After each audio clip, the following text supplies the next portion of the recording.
درود پاک کی برکت سے قرض کی ادائیگی۔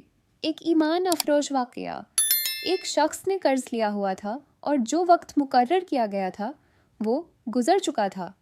وہ پریشان تھا کیونکہ قرض خواستہ عدالت میں چلا گیا اور جج صاحب کے سامنے جا کر کہنے لگا، اس شخص نے میرے پیسے دینے ہیں لیکن ابھی تک نہیں دیے۔ اب معاملہ عدالت میں پہنچ گیا۔ ادھر مقروض شخص نہایت پریشانیوں میں مبتلا تھا۔ وہ روزانہ درود پاک کا ورڈ کرتا رہا۔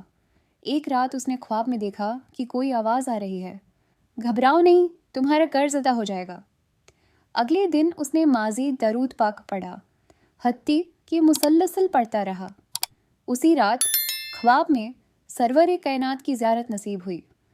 نبی کریم نے فرمایا، گھبراؤ نہیں، تمہارا قرض ادا ہو جائے گا۔ تم علی بن عیسیٰ وزیر کے پاس جاؤ، وہ تمہارا قرض ادا کرے گا۔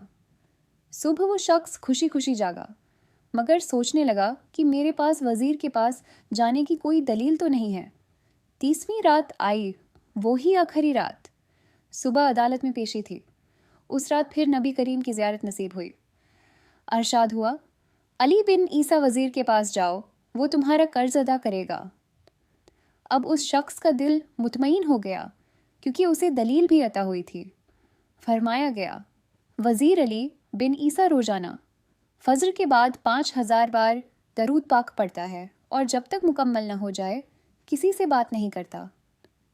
صبح وہ وزیر کے دربار میں گیا اور پیغام بھجوایا کہ وہ علی بن عیسیٰ وزیر سے تنہائی میں ملنا چاہتا ہے۔ درباری نے جا کر پوچھا، کون پیغام لایا ہے؟ اس نے کہا، میں نبی کریم کا پیغام لایا ہوں۔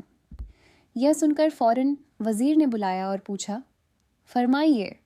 اس شخص نے عرض کی، میرے آقا نے فرمایا ہے کہ آپ میرا قرض ادا کریں۔ میں 3000 دینار کا مقروض ہوں، اگر آج قرض نہ ادا کیا تو عدالت میں سزا ہو سکتی ہے۔ وزیر نے کہا، میں قرض تو ادا کر سکتا ہوں، مگر کیسے یقین آئے کہ آپ کو نبی کریم نے بھیجا ہے؟ اس نے کہا، میں خالی ہاتھ نہیں آیا، حضور نے دلیل بھی عطا فرمائی ہے۔ پوچھا، کیا دلیل؟ عرض کی، وہ راز جو صرف آپ اور اللہ جانتے ہیں۔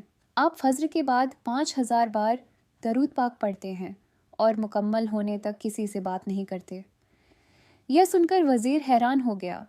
وہ کمرے میں گیا، واپس آیا اور کہا، تمہارا قرض 3000 نہیں 9000 دینار لے لو۔ 3000 قرض کے لیے اور 3000 تمہاری خوشخبری کے لیے اور 3000 اپنے بچوں کے لیے کوئی کاروبار شروع کرو اور وعدہ کرو جب بھی ضرورت ہو میرے پاس ضرور آنا، میں تمہارا بھائی ہوں۔ وہ شخص خوشی خوشی عدالت پہنچا۔ سب کو یہی لگا کہ یہ تو ضرور گرفتار ہوگا، لیکن اس نے جج صاحب کو 3000 دینار دے دیے اور کہا، میرا قرض ادا ہو گیا، میں بری ہونا چاہتا ہوں۔ جج صاحب نے پوچھا، یہ پیسے کہاں سے آئے؟ اس نے سارا واقعہ سنا دیا۔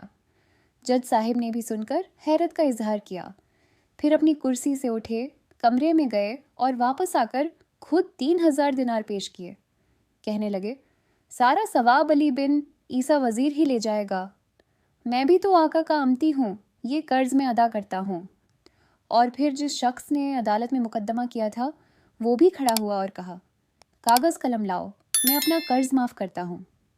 اب جج صاحب نے جو 3000 دینار دیے تھے وہ واپس کرنے لگا۔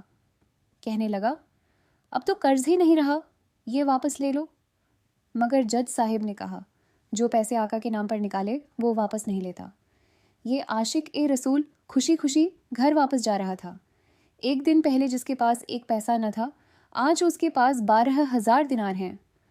اے میرے پیارے اسلامی بھائیوں، درود پاک وہ وظیفہ ہے جو دل سے پڑھا جائے تو ہر مصیبت، ہر پریشانی کو دور کر دیتا ہے۔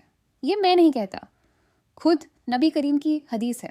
مطلب ہے، جو شخص پریشانی میں ہو اسے چاہیے مجھ پر کثرت سے درود پڑھے، کیونکہ درود ہر پریشانی کو لے جاتا ہے۔ ایک شاعر نے کیا خوب کہا ہے، ہر درد کی دوا ہے، صل علیہ محمد ہر رنج کی شفا ہے، صل علیہ محمد ہر بلا کا تویز ہے۔